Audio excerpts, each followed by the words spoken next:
504 Spartan here.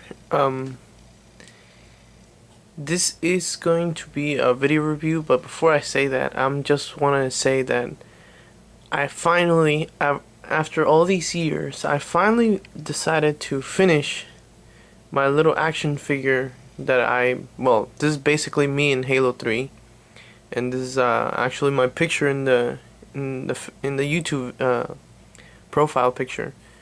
And this is basically my armor. My Spartan armor, of course, from Halo. If you play Halo 3, you know what I'm talking about. If not, don't worry about it. It's just extra things that I just wanted to say out loud. I'm done with that. I had to repaint the shoulder because the Hayabusa action figure looked so badly painted. Like it's really bad. So I repainted the shoulder, and now it looks really well with it. So I'm finally happy that I have my entire thing ready. So aside from that, this is gonna be a video about all of these, the transports of the Space Marines. My last video review of Space Marines, because I want to go into Imperial Guard. Now everyone does a lot of in Space Marine reviews, so I'm trying to get some of my opinions out as soon as possible, and ready to start a new series of Imperial Guard. So let's go with the easy transports, the ones that are basically the dedicated transports. And I will be including the Land Speeder Storm, which I do not have any Land Speeders, unfortunately. I'll be talking about as well the Razorback and its uses, and I'm going to be talking about these guys as well. So let's start with the two dedicated transports that I known and use for the past 7 years. So the first one, I'm going to talk about the Rhino. The Rhino here, I really like this unit back in 5th edition. Beginning of 5th edition, of course. I didn't play that much 5th ed. The Rhino, I say that over the years, 35 points, I say it's really cheap. Pretty good vehicle. It comes with a Stormbolter, although mine doesn't have one. It comes in 35 points, comes with a Stormbolter. You could carry 10 people inside, so I would always, back in the days, I would always put a squad of Tag Marines sometimes. Now sometimes recently, it's not really my personal preference. Oh, whoa, hold on guys. And we like to be interrupted by some, wait, where is it? There it is. You guys could see it. There's a cardinal right there. Yeah, holy crap, nice. Wow. Well, that's weird. I haven't seen a cardinal for a few years. But anyways, back to the main thing. Sorry, we had a few interruptions, like 2 of them now, kind of bad. So I like the Rhino's personal thing that you could just go full out and still carry your dudes inside. In 6th edition, I would say it's gonna be a main target because it's easy first blood. So I want to run the Rhino. In my opinion, I say that save those 35 points for the next model, which the next model is the Drop Pod. Now this Drop Pod, I had it since 5th edition Space Marines came out, and that was a really bad painter. So I gotta repaint this later on in the future.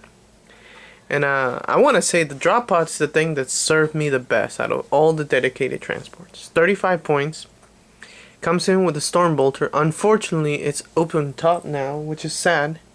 I didn't want that at all. It's 12 armor all around, so it doesn't matter where you shoot, it's still 12. And yeah, this thing is pretty nice. I say that this is the cost that makes me wanna go up against Tau, makes me wanna go up against like really tough opponents. Because I could, during turn 1, I could just bring this thing in. And I could bring a squad of flamers to kill like Pathfinders, for example. Or I could bring in Even a dreadnought, you could even put a dreadnought inside and go ahead turn 1, you still fire with that thing, with everything it has. And by turn 2, it'll be assaulting. Or you could even bring in something to pop vehicles, Sternguard with combi meltas, or stuff like that. It's really useful. It's so versatile that you could even bring a command squad and do the what's called, I call it bread and butter. So you have, well, in this case, bread and butter knife. I'm sorry. So you have the drop pod. You come in. You have You got 4 dudes, all with either plasma, graft guns, or melta guns, and you got your apothecary. You go in. You just basically say, nope, screw you people. Let me crush you with all of these and slice them. Slice your opponent's armor, or kill a lot of units, or take out big boys like, I don't know, Riptides. So yeah, it's pretty good, but honestly, do not go up against a Riptide still. I still think it's a bad idea. Just let it wander around. I would focus on support units that will help the Riptide out. Pathfinders is a good example. So yeah, the drop pod is really useful. Especially right now in 6th edition, I think it's even more useful than 5th ed. So I say it's a go for me. That's the transfer you would go and run. I would say run one every odd number, 1 to 3. Yeah, 1, 3, and 5 drop pods in a game will do. Especially 1's even good enough. I say 1 does the job. So yeah. Next, we're gonna let me talk about the Razorback first. I'm gonna go back to the Rhino. Well, the Razorback's a little bit more expensive. I do not use it much. I tried it once. I just got popped immediately. I know it has variations from Twin Link Heavy Bolters, or Twin Link Last Cannon, or Twin Link Plasma Gun, and a Last Cannon. But I say that honestly, it's not gonna do much. It looks like it has the potential to pop vehicles and stuff, but if you do not go in first, it's very risky. If you do not have turn 1, you will die. Now in Kill Team's a different story. Kill Team, yeah, run that Razorback. I haven't tried it on Kill Team, but theoretically, how I've seen people's reviews and people telling me, they say that it's pretty good in Kill Team. Now, I say in a big game, in a 40k game of 1500 points, it's not going to do anything. You're going to shoot something, it's going to probably not glance it, depends on the armor, and it's basically not going to do much, and it will get popped next turn. So yeah, not my, I would say not my cup of tea, but yeah. Now the Land Speeder Storm, if you're running scouts and you don't know what to do, run it for fun. I wouldn't say run it because it's really good. It's not really good at all. It's 10 all around, open top, so it will get popped immediately. Yeah, don't run that thing. Don't run that thing. It has 2 hull points. No, not worth it at all. BS3, nope. It's pretty bad. I won't run it. Now, let's talk about Land Raiders. Land Raiders. I only have a Land Raider Crusader at my disposal. However, I did play 2 Land Raiders before. I got one of my friends let me borrow one. And I have to say, I like both Land Raiders. Out of the 3 of them, I like the normal Land Raider and I like the Crusader. The Tempest, no, Redeemer, Land Raider Redeemer. I honestly say, if you're going up against Tyranids or some other spam army like Orcs, not even Orcs, I wouldn't even run it against Orcs. I would mostly run it against, like, if your opponent's running a lot of Hormigons, then you run the Land Raider Redeemer.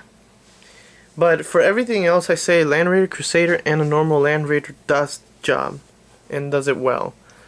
The good thing about the Crusader is that it has its Twin Link Assault Cannons. So no matter what, you're gonna be shooting those and re-rolling, thank God. And and it has rending. So rending will sometimes glance or even auto pen a few vehicles, like armor 12 vehicles will be auto penned immediately. What's it called? It'll take down like AP 2-up armor save stuff. So if you get the lucky 6, if not, still it's a good unit. It's a good weapon. It's strength 6, AP 4. It will take out a lot of stuff with that. So I'm not worried about it. I like it. And the hurricane bolters, the most anti-infantry bolter, 3 bolters that are just taped with another bolter aside. So it's like 6 bolters in each side. And I say that if you're running the Crusader, you got to be close. You got to be really close if you want to use it effectively. The hurricane bolters do work a lot. They do a lot of damage that I'm really impressed about. And the effect of the machine, power of the machine spirit actually helps a lot. So you could basically split fire your weapons to different targets, and you could do that with a normal Land Raider. I say the normal Land Raider, you basically use it against vehicles. You use your 2 twin link glass cannons, fire different vehicles. This one, you use your your 2 hurricane bolters and fire it at different infantry units, or the same if they're like in front of you. But that's why you have the assault cannon. So, and transport capacity, I wouldn't say that I would run like Terminators or something like that inside of them. That's just not really that good. I would say if you're running Terminators, put them out. Do not deep strike them. Do not put them in the Land Raider. Not a good idea.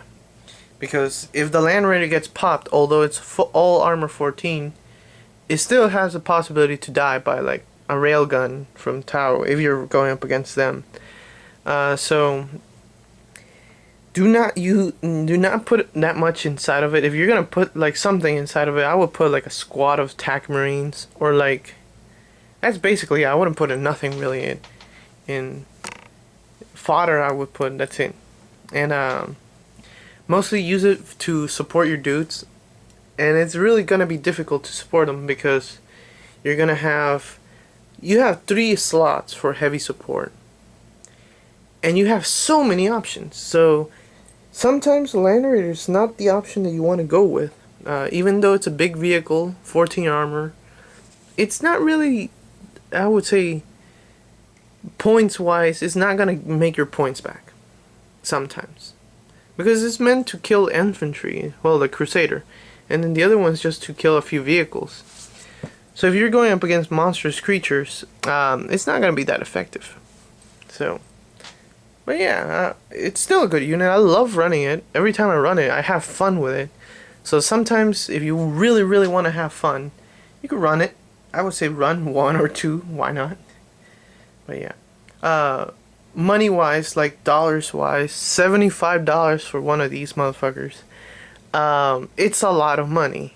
I would suggest go to eBay. Do not buy a retail price. It's just not worth it at all. I never bought this Land Raider retail price. I would have to be an insane person to spend $75 in one little tank. So yeah. Next, we're done with the Land Raiders. We are going to one of my favorite. Look, I can't believe what I'm saying, but I know that I'm probably what's it called? I'm probably the only one who thinks that the Storm Raven looks pretty cool. I don't know why, but nobody really likes this model at all. Well, nobody that I know. And I would have to say it's one of it. It reminds me so much. I can't believe I'm saying this, but I really like this model. I really like the Storm Raven. I like how it looks. The only thing that I do not like about it is that it looks really small in terms of compartment and bringing some people inside of it. So what I say is that the Storm Raven, although 200 points, it's an okay flyer. It's an okay flyer. It's not like amazing. in terms of points. For example, the Vendettas, I will talk about them later, are, in my opinion, still better than Storm Raven. However, the Storm Raven, what I love about this thing is that most of the equipment that you could put them, like upgrades, they're basically free. You're just exchanging them.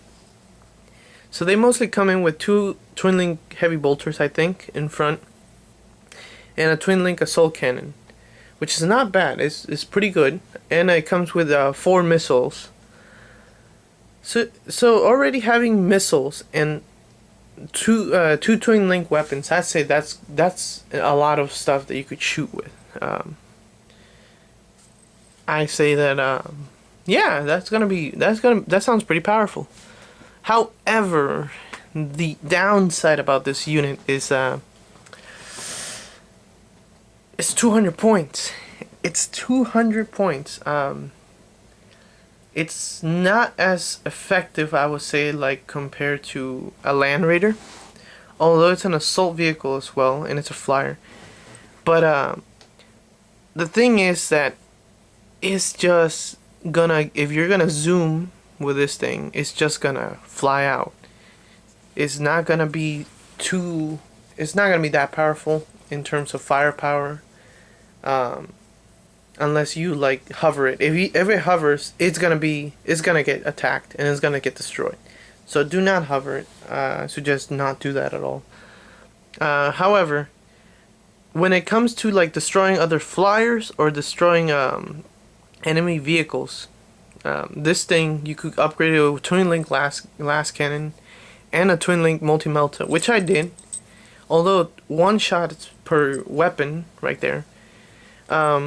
Yeah, you're gonna probably crush a few things. I used this in a game once, and I actually liked it. At the same time, I didn't like it because it didn't do its points worth. But I used it. I had fun with it. I really liked it. I destroyed a night sight. I was playing against Necrons, and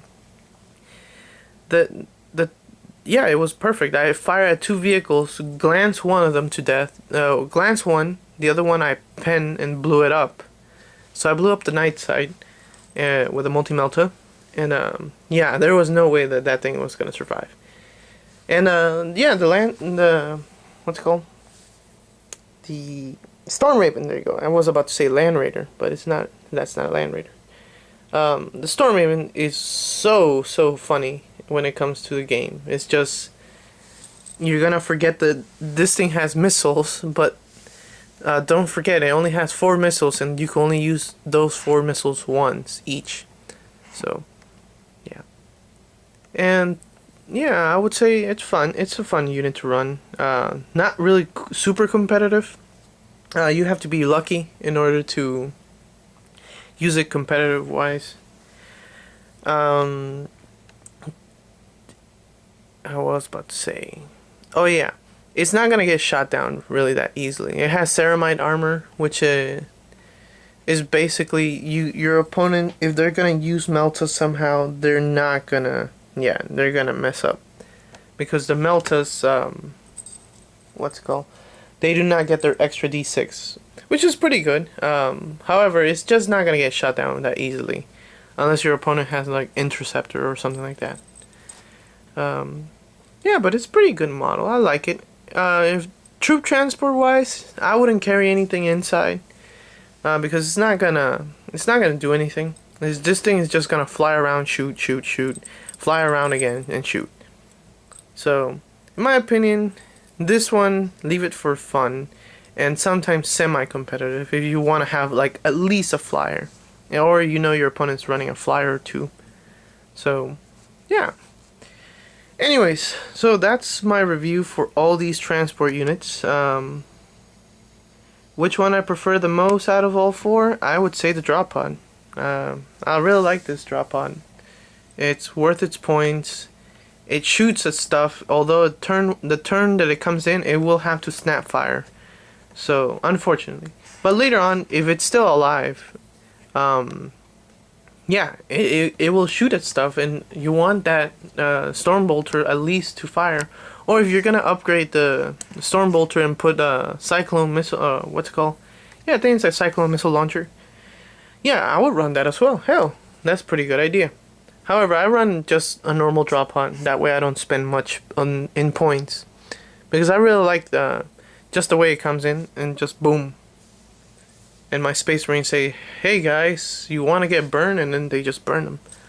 So yeah, it's the fastest transport in my opinion out of all of them. Aside from the Storm Raven, that it could go into your opponent's side of the field quickly. However, you're gonna need to go hover if you want to go put your dudes down, but that's a terrible idea.